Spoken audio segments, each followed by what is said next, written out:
어제 말씀의 핵심이 이거였습니다. 감사함으로 밸런스를 맞추라는 거죠.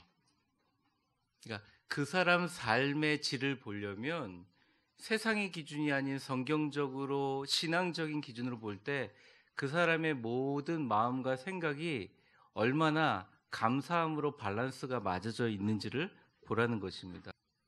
감사함이 밸런스가 되지 못하면 나머지 것들은 집어넣으면 넣을수록 짐받게 되지 않아요. 그래서 사실은 감사함이라는 것이 되게 중요한 키라고 할 수 있죠. 조그만 시골교회 목사님이 이 배추밭에서 김을 메고 있었습니다. 밭을 메고 있는데 가을 햇빛이 따갑고 끊임없이 계속적으로 잡초가 보여서 힘들고 어려운 상태인데 마귀가 나타나서 이렇게 이야기합니다. 목사님, 이래도 범사에 감사할 수 있습니까? 이렇게 얘기를 합니다. 그때 목사님이 이렇게 했다 그래요. 하나님 감사합니다. 이 많은 잡초가 메뚜기처럼 이리저리 뛰지 않고 한 자리에 있어서 제가 잡초를 다 뽑을 수 있게 해주셔서 정말 감사합니다. 그랬다는 거죠. 세상에 많은 일이 있지만 감사하는 사람을 이길 수 있는 방법은 없어요. 우리는 아주 어렸을 적에 감사함을 배웠습니다. 신기하게 한 조사기관에 Thank you라는 감사라는 단어가 많은 언어를 가진 그 나라들을 조사해 봤는데 신기하게 OECD 국가에서 뽑은 감사를 많이 하는 사람들과 또 경제 수치가 거의 비슷하게 나왔다는 거예요. 감사를 아끼지 마십시오. 옆에 사람에게 한번 웃으면서 감사해 보겠습니다. 당신이 있어서 정말 감사합니다. 내 인생에 당신의 형통을 보게 해주셔서 정말 감사합니다. 그러니까 이게 타 종교에 없는 기독교만 가지고 있는 선제적인 감사라는 거예요. 여러분 감사할 것이 없다고 생각될 때 그때야말로 하나님께서 우리로 하여금 감사함으로 제사를 드리기를 바라고 있는 시기일 수 있습니다. 하나님께서 우리에게 어떤 것을 주시든지 간에 하나님께 감사하는 것은 마귀를 물리치는 확실한 방법이다. 스피로스 제이 히아테스라는 사람이 그런 얘기를 했죠. 어쩌면 여러분들 삶에 지금도 악한 마귀가 비아냥거릴 수 있어요. 여러분 감사로 승리하시기를 주의 이름으로 축원합니다. 건강과 평안과 신앙의 모든 밸런스, 감사가 사라지게 되면 밸런스가 무너집니다. 열심히 하려면 할수록 계속 무너져요. 뭐 말하지 않아도 알려고 생각합니다. 불평과 불만 중에 감사로 밸런스를 맞추시기를 주의 이름으로 축원합니다. 그런데 성도들이 저한테 질문해요. 목사님, 도저히 사람이 감사할 수 없는 상황이 있습니다. 감사라는 것을 끄집어낼 수도 없는 상황이 있습니다. 그때는 어떻게 기도해야 되고 어떻게 극복해야 됩니까? 오늘은 사실은 감사라는 것을 끄집어내기도 힘든 상황에, 그러니까 1단계는 감사로 밸런스고요. 2단계는 감사라는 말이 나오지 않는 극한의 상황에서 우리가 어떻게 기도로 승리해 나갈 수 있는가 살펴보려고 합니다. 44절을 한번 보여주시면 44절에 이런 구절이 있어요. 예수께서 힘쓰고 애써 더욱 간절히 기도하시니라고 나와 있습니다. 근데 여러분 옛날 성경을 가지고 계신 분들은 힘쓰고 애써라고 나와 있지 않습니다. 혹시 개역 한글 가지고 계신 분 계세요? 그럼 좀 읽어주세요. 저희 교회는 아무도 없습니까?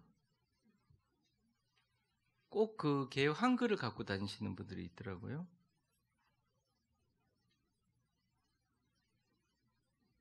없습니까? 네. 이게 힘쓰고 애써가 문자적으로 고민이 엄청 돼요라는 말입니다. 고민이 엄청 된다는. 여러분 힘쓰고 애써라는 말하고 고민이 된다는 말하고 어떻게 같아요? 참 신기하죠? 힘쓰고 애써라는 헬라어 단어 자체가 고민이 된다는 말이에요. 극심한 고민이 된다는 말이거든요. 근데 여기는 힘쓰고 애써라고 했어요. 여기는 비밀이 있습니다. 뭐냐면 누가라는 사람은 끊임없이 자기가 가지고 있는 신학적인 관점을 누가복음에 투여하기를 원했어요. 쉽게 얘기하면 원래 본문 그대로 해석을 하면 예수께서 너무너무 고민이 되어 더욱 간절히 기도하시니라고 얘기하는데 누가는 모든 복음서에 기도를 너무너무 강조하기 때문에 거기에다가 고민이라는 말을 싹 빼버리고 뭐라고요? 힘쓰고 애써라고 나와 있습니다. 그러니까 엄청 주님께서 노력하신 걸로 나오잖아요. 이것은 특별히 예수님을 배려한 번역인데 실제 헬라어를 읽어보면 이것이 힘쓰고 애써라는 뜻이 아니라 고민이 되고 엄청난 고민이라는 거예요. 예수님 왜 고민이 되셨을까? 인성을 가지셨어요. 사람의 본성을 가지셨어요. 배도 고프시고요. 또 속상하면 눈물도 흘리시고요. 피곤도 하셨어요. 근데 그분이 겟세마네 동산에서 기도할 때 내가 앞에 이제 십자가에 당할 고난을 생각해 보니까 너무 끔찍한 거예요. 인간의 생각으로 이걸 견딜 수가 없는 상황이죠. 여러분 혹시 그런 상황에 있는 분들이 지금 여기 계십니까? 정말 안타까운 일입니다. 한 분은 제가 예전에 부목사를 할 때 한 분은 어떤 법정의 소송에 휘말렸는데 그분이 정말 의도하지 않은데 휘말렸어요. 그래서 잘 진행되는 것 같다만 1심이 다르고 2심이 다르고 이제 마지막 3심 재판을 남겨두고 있는데 너무 고민이 돼가지고 저녁 9시쯤 제가 전화를 했더니 목사님 몸이 좀 아픕니다. 근데 10시 돼가지고는 응급실에 실려갔어요. 그러니까 사람이 고민이 심해지다 보면 모든 정신과 에너지가 거기에 다 쏠리면서 아주 파김치가 돼버립니다. 바로 그런 고민이 된다는 뜻이에요. 사실은 누가는 원래 성령과 기도를 강조하기 때문에 예수님께서 고민이 된다는 말을 하면 어떻게 예수님같이 신성을 가진 사람이 고민될 수 있다는 말을 쓸 수 있느냐. 헬라 원어는 이게 아닌데 번역을 힘쓰고 애쓰셨다 이렇게 우회적으로 표현합니다. 근데 마태복음 26장 38절에 보면 예수님의 본심이 나타나요.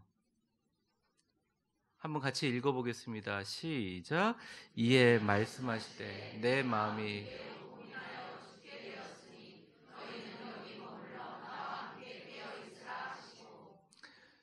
예수님 뭐라 그랬는데 내 마음이 매우 고민되어 죽게 되었다. 오늘 나와 있는 힘쓰고 애써가 그거라는 것입니다. 정말 십자가를 향한 엄청난 고민 때문에 고민하여 죽게 되었다. 근데 제가 왜 이 고민이라는 키워드를 꺼냈냐? 많은 목사님들이 고민에 대해서 설교를 하지 않습니다. 왜냐하면 개역 개정 성경에 고민이라는 단어가 딱 3번밖에 안 나와요. 마태복음에 2번, 마가복음에 1번밖에 안 나옵니다. 되게 많이 나올 것 같잖아요. 여러분 고민이란 글자를 3개 이상 찾으시는 분에게 점심을 사드리겠습니다. 진짜 고민이라는 말이 신기하게 딱 3번밖에 안 나와요. 왜냐하면 이 기독교라는 종교는 고민이 왔을 때 고민에 대해서 대응하거나 그것을 관리하거나 그것을 어떻게 조치하거나 하는 종교가 아니라 고민 위에 기도로 덮어버리는 종교이기 때문에 그렇습니다. 저를 한번 따라해 보세요. 기도의 문제는 기도로 해결해야 된다. 많은 분들이 정말 고민되어 기도해야 되고 기도가 안 되는 문제 때문에 오히려 기도의 자리로부터 물러나는 경우가 있는데 그럴 때는 오히려 기도의 자리로 더 나가는 그런 모습이 되어야 된다는 것입니다. 그러면서 44절에 보면 간절히 힘쓰고 애써 더욱 간절히 기도하더니 땀이 땅에 떨어지는 핏방울 같이 됐다 이렇게 나옵니다. 십자가를 앞둔 예수님께서 사력을 다해 사단과의 영적인 전투를 시작하는 것입니다.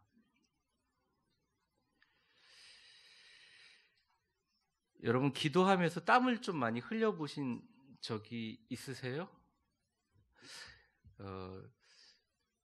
한 3번까지 얘기하면 그냥 그렇더라도 4번 얘기하면 잔소리를 하겠는데 제가 물론 새벽 기도 생활을 하시거나 또 일찍 가시는 분들도 계신데 너무 힘드시긴 하지만 남으셔가지고 좀 기도를 좀 열심히 하고 가셨으면 좋겠다 이렇게 부탁을 하잖아요.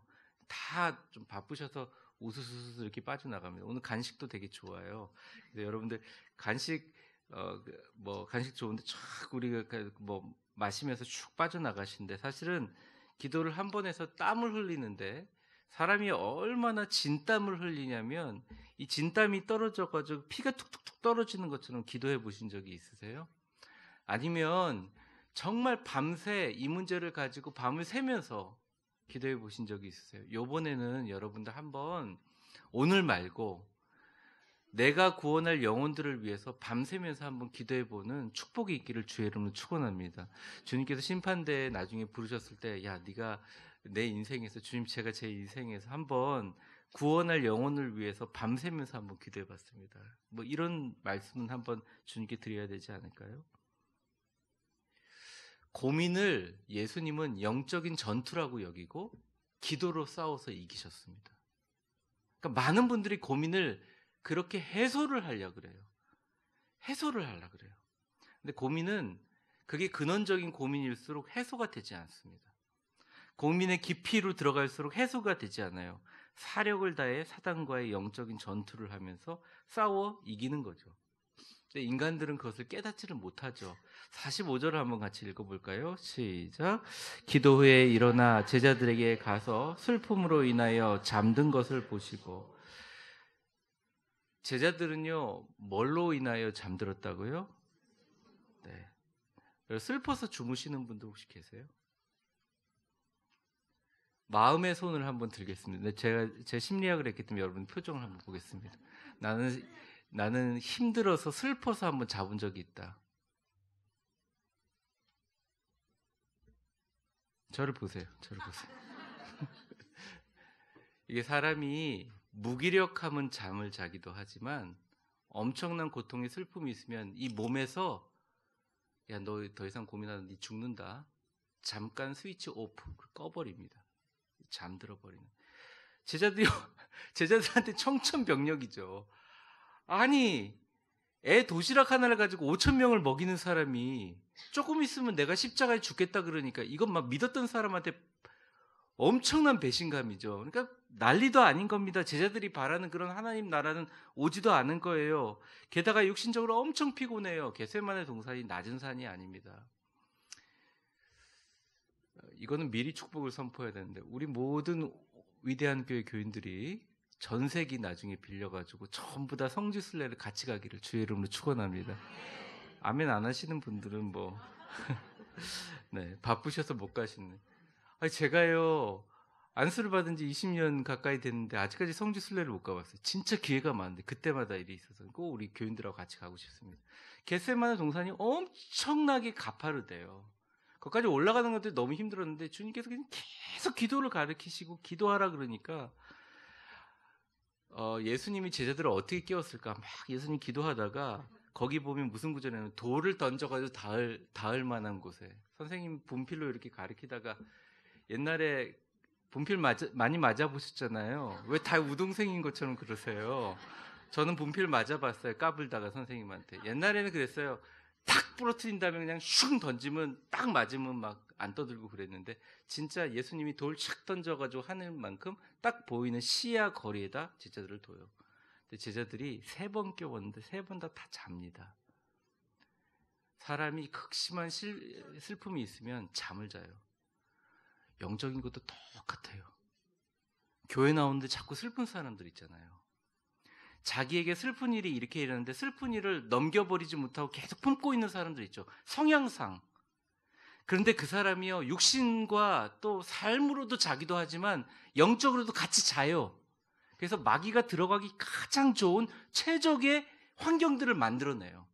저를 한번 따라해 보세요. 고민이 되거나 슬픔이 있을 때 그때 사력을 다하여 기도를 통해서 사단과의 영적 전투를 시작하자. 목사님 무슨 슬프고 고민되는 게 사탄의 일입니까?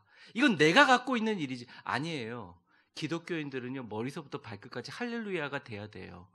왜냐하면 기독교인 자체가 지금 죽어도 주님께서 부르시는 자녀일 뿐만 아니라 사실 돈이 없고 아무것도 없어도 정말 인간적으로 볼 때 우리 한국 사회에서 별거 아닌 사람이라도 이 자리에 엎드려서 세계를 위해서 기도하면 하나님이 그 성도의 기도를 들으시고 세계를 움직여 주시는 능력을 기독교인들이 알고 있고 자기 자신의 자존감을 가지고 있을 때 기독교인들은 기쁠 수가 있다는 거예요. 그래서 제가 원래 기쁜 사람이 아니에요. 죄송해요. 제가 그렇게 막 밝은 사람 아니에요. 아시죠? 저를 가까이 보신 분은 아시죠? 저 밝은 사람 아니에요. 굉장히 어떻게 보면 예민한 사람이에요. 그런데 강단에서는 웃으려고 노력해요. 또 되게 웃으면 기분이 좋아요. 여러분 삶 속에서 어려움이 있을 때 이때다. 나는 더 슬픔에 빠지리라 이러지 마시고 기도로 말씀으로 이겨나가시기를 주의 이름으로 축원합니다. 기도의 문제는 기도로 돌파하고 영적 전쟁으로 극복해 나가야 한다는 것입니다.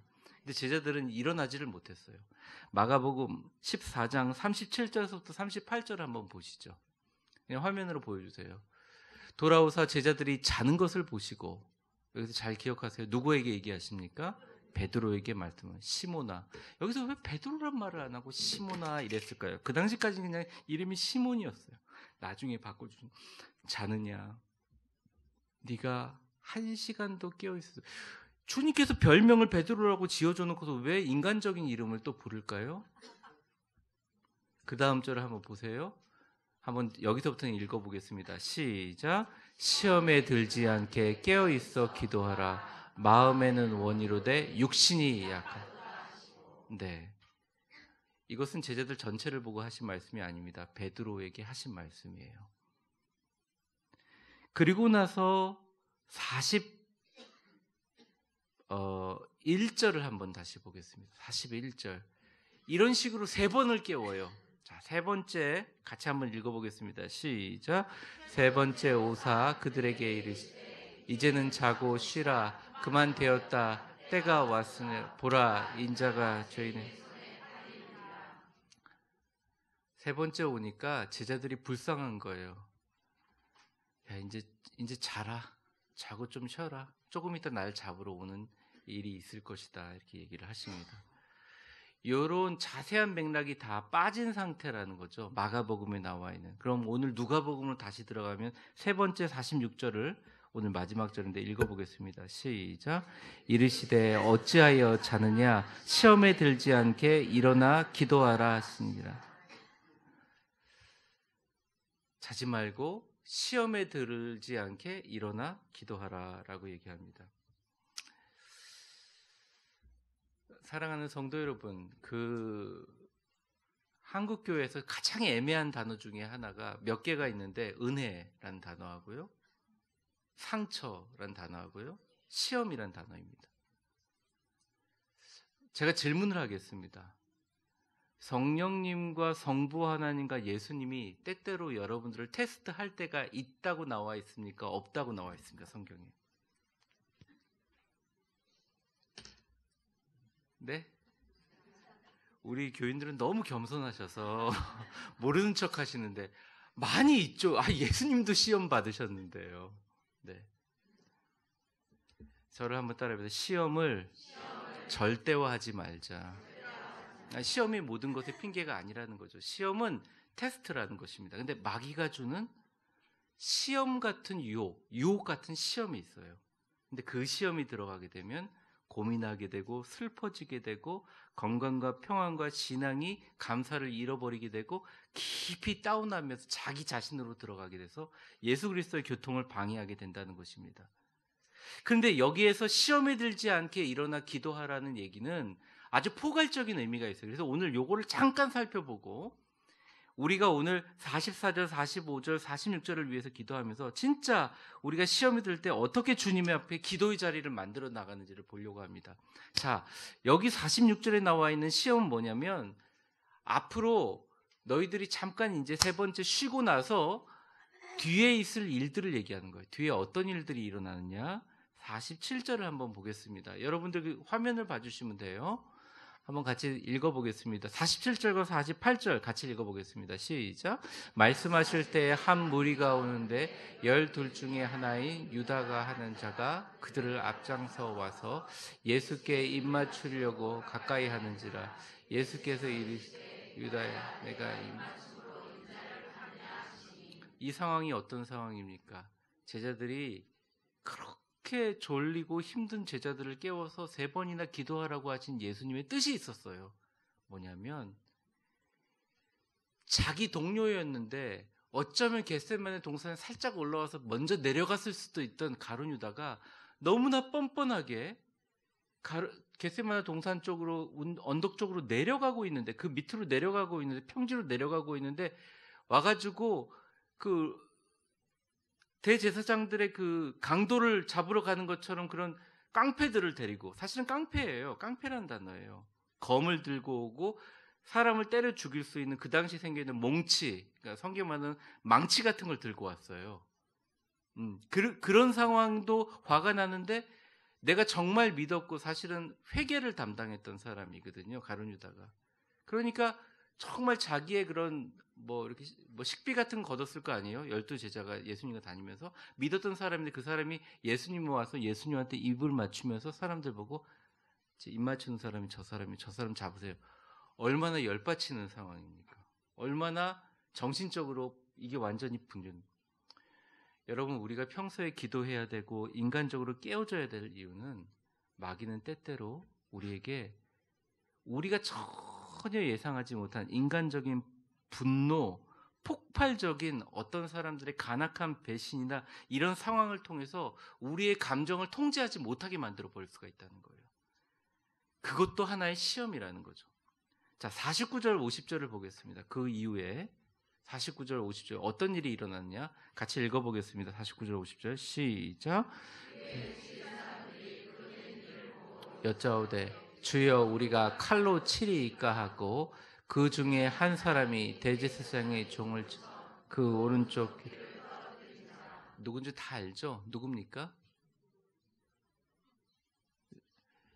누가는 베드로 형님을 좋아했나 봐요. 그래서 말을 안 했죠. 그 중에 한 사람이라고 그냥 그랬죠. 베드로죠. 대제사장의 종의 이름이 뭐죠? 말고죠.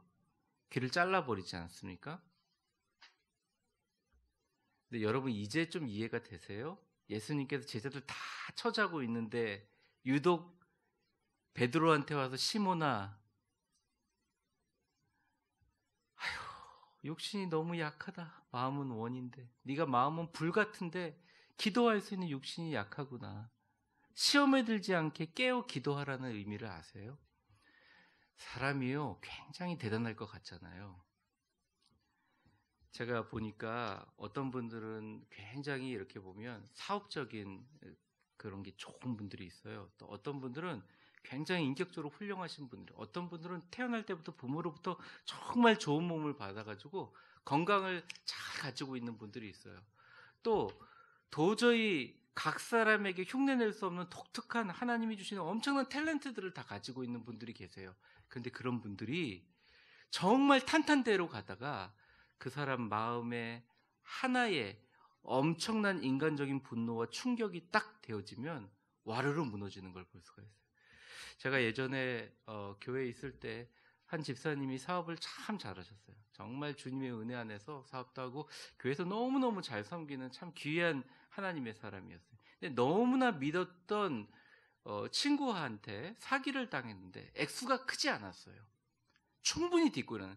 근데 이분이 그것에 대한 인간적인 그 아픔 때문에 그냥 하루 이틀이면 다 해결될 수 있는 만한 규모의 회사를 가지고 있는데 그냥 그만두고 다른 사람한테 물려주고 그냥 교회도 안 나오고 막 그런 걸 보면서, 야, 이분이 가지고 있는 20년, 30년의 신앙이라는 게 굉장히 대단한 것 같고, 사람이 굉장히 논리적이고 굉장히 어떤 우리가 생각하는 철학적인 것 같아도 사람의 마음속에 한 가지 마음에 엄청난 분노라든지 확 뒤집어 버리는 일이 있으면 사람에 대한 신뢰와 사람에 대한 믿음이 헤어지면서 굉장히 이게 시험이 될 수 있겠다. 그러니까 제자들에게 그런 시험이 일어났다는 거죠. 그러니까 사람으로부터 오는 시험이라는 거죠. 그리고 오늘 읽은 49절서부터 50절까지는 뭐냐면, 이 일로 인해 화가 나가지고 뭐가 나와요? 행동이 일어나는 거예요. 엄청난 칼을 사용하고 유혈 사태가 일어납니다. 51절에 주님께서 아주 중요한 말씀을 해주십니다. 51절 같이 한번 읽어보겠습니다. 시작. 예수께서 일러 이르시되 이것까지 참으라 하시고 그 귀를 만져 낫게. 주님께서 이렇게 얘기하십니다. 귀가 잘라진 것을 딱 붙여주시면서 이것까지 참으라. 한번 따라해 보겠습니다. 이것까지 참으라. 제가 이 구절을 읽을 때마다 이제 여러분하고 같이 이거는 한번 선포해 보고 싶은데요. 저를 한번 따라해 보세요. 예수님, 주님이 주시는 형통과 능력의 통로가 되기 위해서 이것까지 잘 참게 하여 주옵소서. 예수님이 왜 시험에 들지 말게 기도하라고 하신 이유가 있어요. 오늘 사실은 시험에 들지 않게 깨어 기도하라고 얘기했잖아요. 그럼 여러분들이 어떤 생각을 하지 않으세요? 뭐 물질적인 어떤 우리 축복이나 어떤 자녀의 문제나 이런 걸라고 생각하는. 근데 사실은 주님이 말씀하신 정말 수많은 테스트가 있지만 악한 마귀가 개입하게 되는 그 시험, 가룟 유다처럼 그런 사람들을 통해서 인간적인 분노가 폭발할 때, 이것이 내가 자제되지 못하고 행동으로 나타날 때, 유혈 사태가 일어날 때 이것까지도 참으라라고 해결해 주시는 주님. 왜 기도가 필요한가? 왜 평소에 기도가 필요한가? 왜 영적인 무장이 필요한가? 왜냐하면 마귀가 우리의 인간적인 분노를 논쟁과 분열로 이슈를 만들고, 특별히 예수님이 가장 믿었던 베드로가 칼을 들고 설치잖아요. 다른 본문에 보면 네가 칼 들고 행하면 칼 들고 망한다라고 얘기를 합니다. 제가 이것을 보면서 이런 생각을 해요. 오늘은 특별히 기도할 때 어제랑 달리, 어제는 감사함이 넘치게 해달라고 우리 기도했는데 오늘은 우리 안에 있는 숨어져 있는 분노가 다 있을 거예요. 목사에게도 있습니다. 왜 없겠어요? 갈기갈기 찢겨 있죠. 여러분들 다 마찬가지. 근데 그 분노들이 주님께서 이것까지 참으라라고 할 때 딱 눌러져서 그 위에다가 건강을 덮고 평안을 덮고 신앙을 덮고 감사를 덮고 축복을 덮고 격려를 덮고 위로를 덮고 성령을 덮어야 되는데, 이것들이 견디지 못해서 폭발해 버려서 정말 주님이 우리에게 주시는 축복의 통로를 막게 되는 경우가 얼마나 많은지 몰라요. 그리고 이것을 폭발하지 않고 마음속으로 계속 가지고는 있는데, 참고는 있는데, 겉으로는 너무 보면 겸건하고 귀한 신앙인인데 너무 인생이 슬퍼요. 그리고 이게 제어가 안 되니까 누구한테 푸느냐?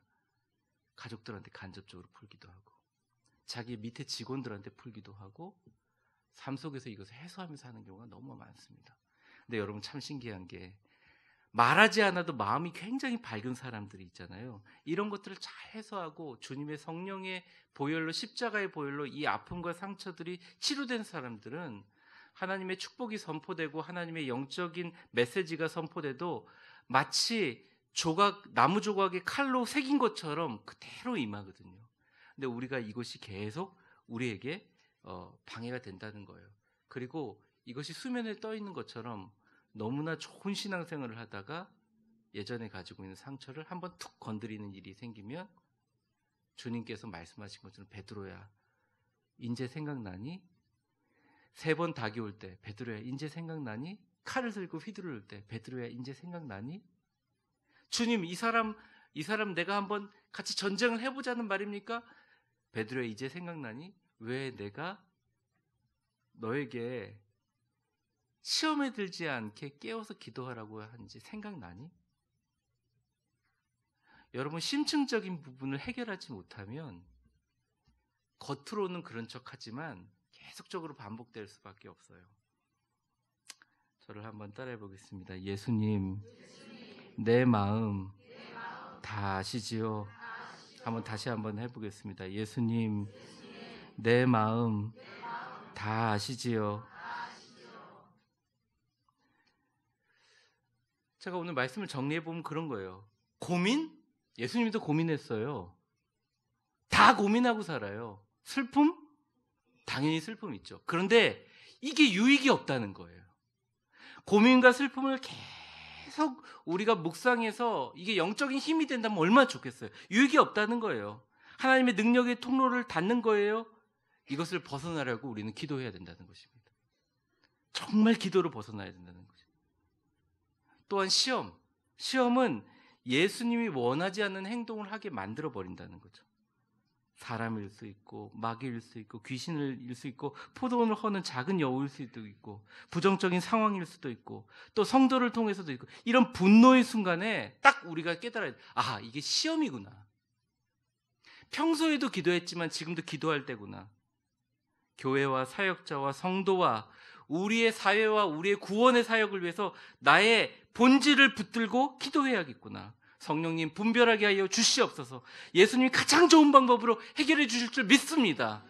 저처럼 이렇게 인상 쓰지 말고 웃으면서 한번 따라해 보겠습니다. 예수님, 가장 좋은 방법으로 내일부터 걱정해야 될 것 해결해 주실 줄 믿습니다.